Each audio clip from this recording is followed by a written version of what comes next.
सविता लग्न झाल्याच्या पहिल्या दिवशी खूप स्वप्न घेऊन सासरी आली होती. तिच्या डोळ्यात एक छोटंसं घर, प्रेम करणारा नवरा आणि साधं पण सुखी आयुष्य होतं. पण काही दिवसातच तिला कळलं की तिचं आयुष्य तिने कल्पना केल्यासारखं अजिबात नसणार आहे.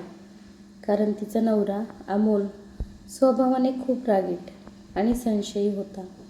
सुरुवातीला तो छोट्या छोट्या गोष्टींवर ओरडायचा. हे का केलंस, ते का केलंस, असं सतत बोलायचा.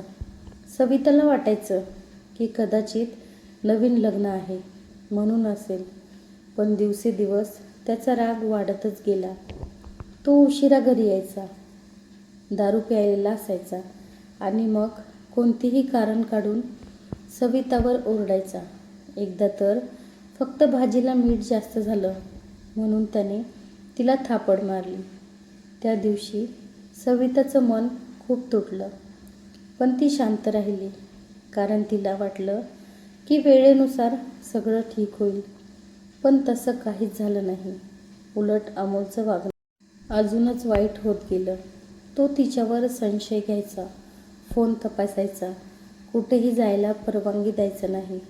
तिच्या माहेरी फोन केला तरी तो रागवायचा. तुझं सगळं लक्ष तिकडेच असतं असं म्हणत तिचा अपमान करायचा. सविता दिवसेदिवस आतून तुटत होती. पण तिला कुठे जायचं हेच कळत नव्हतं.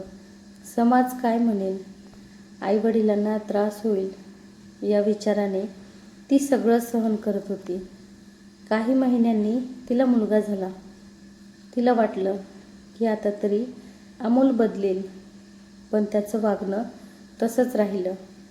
तो मुलांसमोरही सवितावर हात उचलायचा. त्या छोट्या मुलाच्या डोळ्यात भीती दिसायची आणि ते पाहून सविताचं हृदय तुटायचं.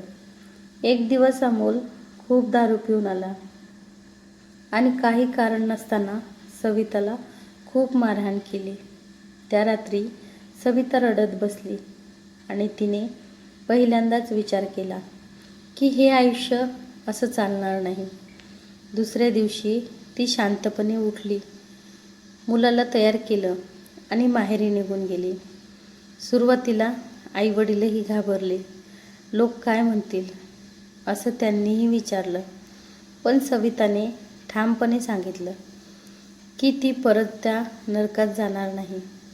काही दिवसांनी अमोल तिला परत आणायला आला. गोड बोलला, बदलण्याचं आश्वासन दिलं. पण सविताला आता त्याच्यावर विश्वास उरला नव्हता. तिने नकार दिला आणि स्वतःच्या पायावर उभं राहायचं ठरवलं. तिने छोट्या नोकरीपासून सुरुवात केली. खूप कष्ट घेतले. लोकांनी बोललं, नातेवाईकांनी टोमणे मारले, पण सविता थांबली नाही. तिच्यासाठी आता सगळ्यात महत्त्वाचं तिचं आणि तिच्या मुलाचं सुरक्षित आयुष्य होतं. काही वर्षांनी ती आर्थिकदृष्ट्या सक्षम झाली. तिचा मुलगाही समजूतदार झाला.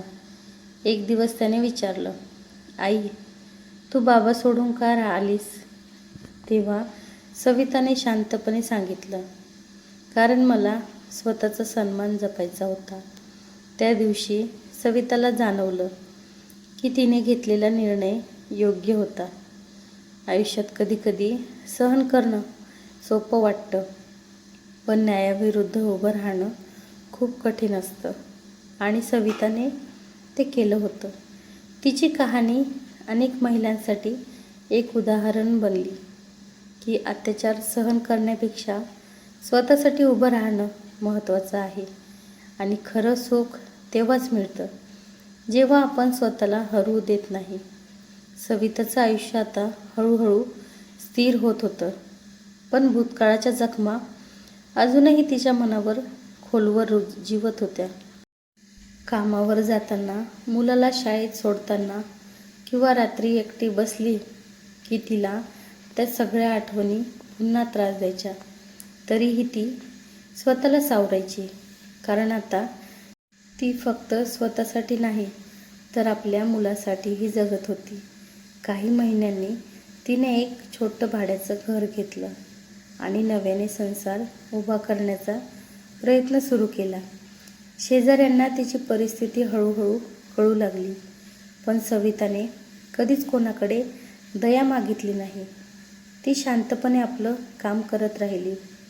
तिच्या ऑफिसमध्ये तिची ओळख मेहनती आणि प्रामाणिक स्त्री म्हणून होऊ लागली. तिचा बॉसही तिच्या कामाचं कौतुक करू लागला.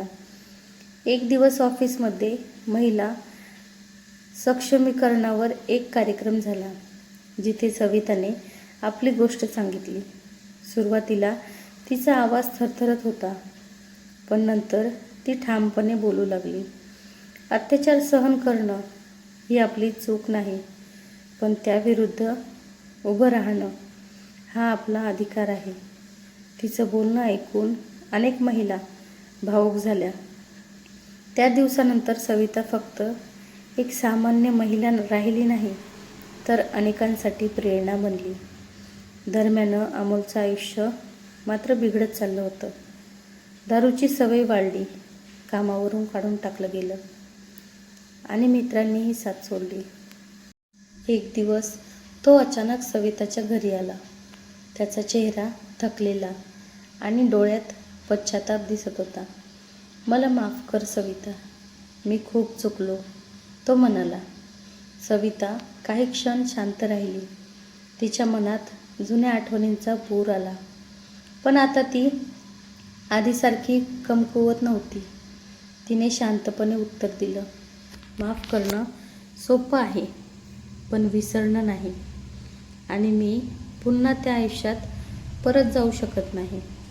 तिच्या शब्दात राग नव्हता, पण ठामपणा होता.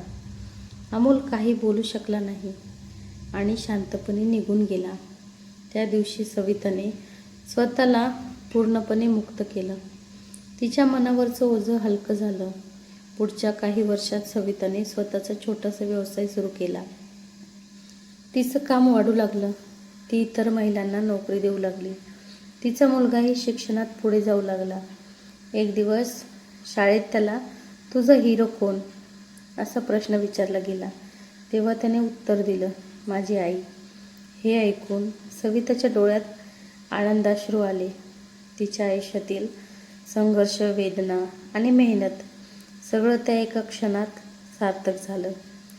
सविताने सिद्ध केलं की परिस्थिती कितीही कठीण असली तरी ध्येय आणि आत्मविश्वास असेल तर माणूस स्वतःचं आयुष्य बदलू शकतो. आणि अत्याचार सहन करणं हा पर्याय नाही, तर त्यातून बाहेर पडणं हीच खरी जिंक आहे. कशी वाटली कथा नक्की कमेंट करून सांगा.